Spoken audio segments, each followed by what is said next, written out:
मसीह Sevashram inter college के इस study channel में आप सभी का पुनः स्वागत है। लेकिन सबसे पहले मैं कक्षा 12 के छात्रों से थोड़ा अनुरोध कर रहा हूँ कि इतने मेहनत से चैनल बनाया जा रहा है आपके अध्ययन के लिए। आप सभी से अनुरोध है कि आप लोग इस चैनल को प्रतिदिन देखें। तो देखेंगे आज हम शुरू कर रहे हैं काव्य में पाठ 2 मैथिली शरण गुप्त का कैकेयी का अनुताप। तो कैकेयी का अनुताप शीर्षक काव्य में सबसे पहले इसकी भूमिका मैं बता दूं कि ये साकेत से लिया गया है और साकेत मैथिली शरण गुप्त का वह महाकाव्य है जिसमें रामायण में और रामचरितमानस में उर्मिला के महत्व को छोड़ दिया गया है, केवल नाम याद दिलाया गया है। तो उर्मिला के महत्व पर प्रकाश डालने के लिए मैथिली शरण गुप्त ने साकेत महाकाव्य की रचना किया है। उसी साकेत महाकाव्य से ये कैकेयी का अनुताप शीर्षक से थोड़ा सा अंश आपको यहाँ अवतरित है। इसमें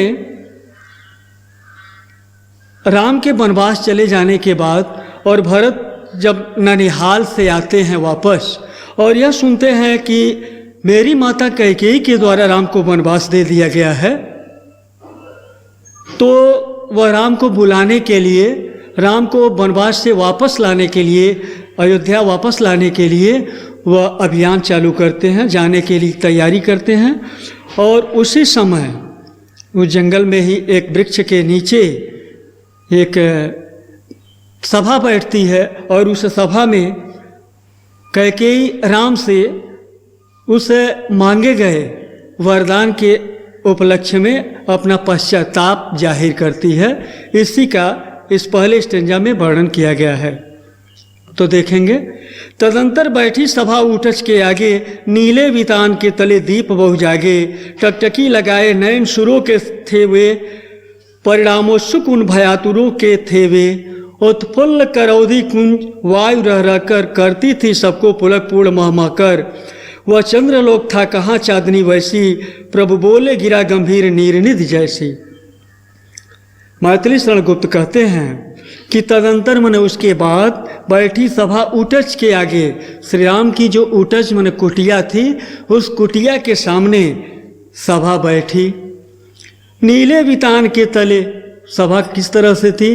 नीले बितान के तले, नीला बितान मन तंबू चंद्रोआ, तो नीले बितान के तले यानी नीले आकाश रूपी तंबू के नीचे दीप बहु जागे, जहाँ अनेक प्रकार के दीप जगमगा रहे थे। वो कौन से दीप थे? तारों रूपी दीप जगमगा रहे थे।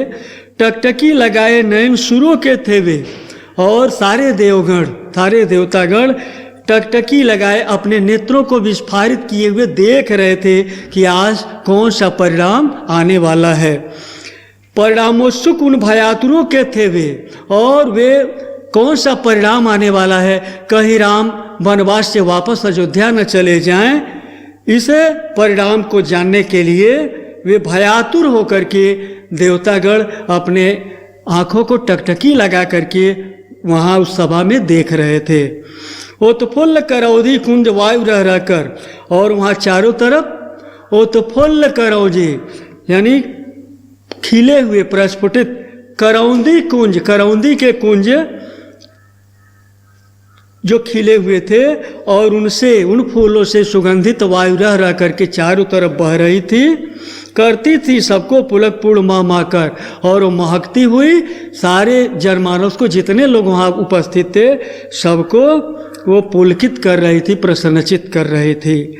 वह चंद्रलोक था कहाँ चांदनी वैसी।